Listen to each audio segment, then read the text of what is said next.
ছোটবেলায় লাক্স অনেক দেখা হয়েছে, কিন্তু কখনো ভাবিনি যে হঠাৎ করে আমার সামনে অপরচুনিটিটা আসবে।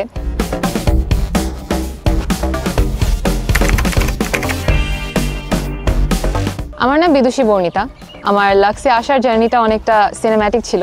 আমি লাক্সে রেজিস্ট্রেশন করার 2 মাস ধরে একদম বিছানাগত ছিলাম, অনেকটা অসুস্থ ছিলাম। বিছানাতে বসে বসে আমি একটু স্ক্রোল করছিলাম, তখন হঠাৎ আমার সামনে লাক্সের অ্যাডটা আসে। তখন ওই অসুস্থতার মধ্যে, এই স্ট্রাগলের মধ্যে মনে হলো maybe it's a sign from God, যে হয়তো আমার লাইফে ভালো কিছু হতে চলেছে। That's why I registered. I got টাস্কটা কমপ্লিট করার সময়ও আমি অনেক অসুস্থ ছিলাম, জানতাম না কিভাবে করব। বাইরে প্রচন্ড বৃষ্টি, কোনো লাইট নেই বাসায় যে আমি ভিডিওটা করতে পারবো, কয়েক ঘন্টা বাকি ছিল। সেই বৃষ্টির মধ্যে গিয়ে বৃষ্টিতে ভিজতে ভিজতে একটা ভিডিও বানিয়েছিলাম। হয়তো আমার সেই এফর্টটাই লাক্সের টিমের তরফ থেকে ওনারা পছন্দ করেছেন, সেজন্যই লাইভ অডিশনের জন্য চান্স পাই।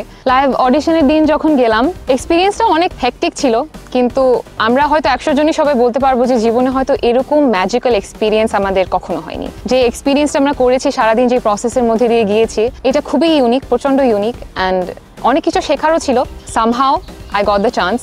বুট ক্যাম্প স্টার্ট হলো। যে কনফিডেন্সটা অডিশনের পরে ছিল না, সেটা বুট ক্যাম্পে ধীরে ধীরে বিল্ড হওয়া শুরু করলো। যে রুটিনের মধ্যে দিয়ে আমরা যাচ্ছি, সেটা যে এখানেই শুধু তা না, ফিউচারেও অনেক জায়গায় কাজে লাগাবো। শুধু কয়েক বছরেই না, আরো অনেক দিন, আমার সারা জীবন এটা করতে পারবো। এবং আমরা 12 জন সবাই অনেক বেশি blessed and honoured, and I hope এই মর্যাদাটা আমি রক্ষা করতে পারবো। Thank you.